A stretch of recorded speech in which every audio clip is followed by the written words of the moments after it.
గొప్ప మానవతావాది, స్ఫూర్తి ప్రదాత ఉప ముఖ్యమంత్రి పవన్ కళ్యాణ్ చేతుల మీదుగా ఉత్తమ సేవా పురస్కారం అందుకోవడం జీవితాంతం మర్చిపోలేని ఒక అనుభూతి అని అడబాల ట్రస్ట్ నిర్వాహకులు అడబాల రత్నప్రసాద్ పేర్కొన్నారు. రమణపేటలో కాకినాడ నగరశాఖ జనసేన పార్టీ ఉపాధ్యక్షులు దిశ కమిటీ సభ్యులు అడబాల సత్యనారాయణ ఆధ్వర్యంలో అడబాల రత్నప్రసాద్ ను ఘనంగా సత్కరించారు.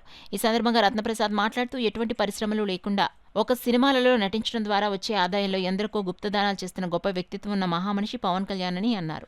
ఆయన చేతుల మీదుగా పురస్కారం అందుకోవడం గర్వకారణమన్నారు. జనసేన పార్టీ నాయకులు సత్యనారాయణ మాట్లాడుతూ సమాజంలో అట్టడుగు వర్గాల సంక్షేమ అభ్యున్నతి కోసం ఆహర్నిశలు కృషి చేస్తున్న సోదరులు రత్నప్రసాద్ సేవ తత్పరత అభినందనీయమన్నారు. కార్యక్రమంలో నిమ్మకాయల వెంకటేశ్వరరావు, రాజా, కుమార్ యాదవ్ తదితరులు పాల్గొన్నారు. నా పేరు అడబాల రత్నప్రసాద్, రమణపేట మాజీ సర్పంచ్ని. అదేవిధంగా బోటుకల్ వాకర్ సంఘం ప్రెసిడెంట్ కింద బోటుకల్ పార్కులో 2011 నుంచి కూడా అనేక వైద్య శిబిరాలు నిర్వహించి వాకర్స్ అందరూ కూడా ఎంతో ఉపకారమైన పనులు చేయడం జరుగుతుంది. అదేవిధంగా ఇక్కడ రమణపేట గ్రామంలో 1995 నుంచి కూడా సేవా కార్యక్రమం చేయడం అనేది దగ్గర 40 సంవత్సరాల నుండి ఇటువంటి సేవా కార్యక్రమాలు చేయడం జరుగుతుంది.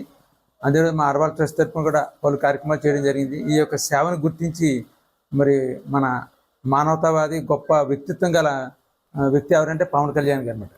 అంటే నిత్యం ఆయన గుప్తదానాలు చేస్తూ ఎంతోమందికి, అంటే రాజకీయ నాయకులు చాలామంది రాజకీయాలు వచ్చారంటే వాళ్ళ సంపాదన జయంగా ఉంటుంది.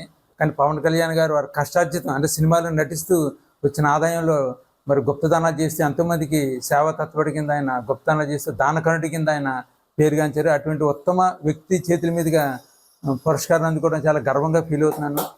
మరి ఈ అవార్డు రావడానికి మరి మన కాకినాడ గ్రామీణ శాసనసభ్యులైన శ్రీ పంత నానాజీ గారికి, అదే ఎంపీ గారికి, రాజ్యసభ్యులైన సానా సతీష్ అందరూ కూడా నేను ప్రత్యేకంగా కృతజ్ఞత తెలియపరుస్తున్నాను.